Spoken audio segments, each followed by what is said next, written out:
Usually 1 ಹೆಕ್ಟರ್ಗೆ 2 ರಿಂದ 3 ton rice ಬೆಳೆಯೋದು common. ಆದರೆ ಅದೇ 1 ಎಕರ್ಗೆ ಜಾಗದಲ್ಲಿ 22 ಟನ್ಸ್ ರೈಸ್ ಬೆಳೆಯಬಹುದು. ಸೌಂಡ್ಸ್ ಆಲ್ಮೋಸ್ಟ್ ಇಂಪಾಸಿಬಲ್ ಅಲ್ವಾ? ಹಾಗಾದರೆ ನೀವು ಈ ವಿಡಿಯೋ ನೋಡ್ಲೇಬೇಕು.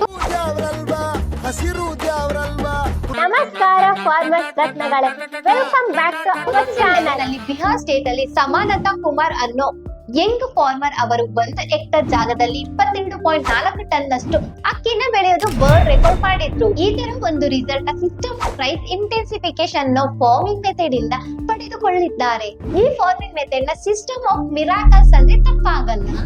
ಯಾಕೆಂದರೆ ಈ farming method traditional rice farming method ಗಿಂತ ಫಾರ್ ಬೆಟರ್. ಯಾಕೆಂದರೆ ನಂಬರ್ 1, ಟ್ರೆಡಿಷನಲ್ ಮೆಥಡ್ ಗೆ ಕಂಪೇರ್ ಮಾಡಿದರೆ ಸೀಡ್ಸ್ ತುಂಬಾ ಕಡಿಮೆ ಯೂಸ್ ಆಗುತ್ತೆ ಮತ್ತು 30 ರಿಂದ 50% ಅಷ್ಟು ಲೆಸ್ ವಾಟರ್ ಯೂಸ್ ಆಗುತ್ತೆ. ನಂಬರ್ 2, ಈ method fertilisers cost and total production cost ಕೂಡ ಕಡಿಮೆ ಮಾಡುತ್ತೆ. ಆಲ್ಸೋ ಸಾಯಿಲ್ ಫರ್ಟಿಲಿಟಿ ಕೂಡ ಇನ್ಕ್ರೀಸ್ ಮಾಡುತ್ತೆ.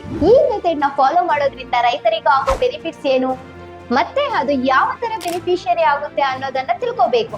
ಹಾಗಾದರೆ ನಮ್ಮ system of rice intensification part 2 video ನೋಡ್ಲೇಬೇಕು.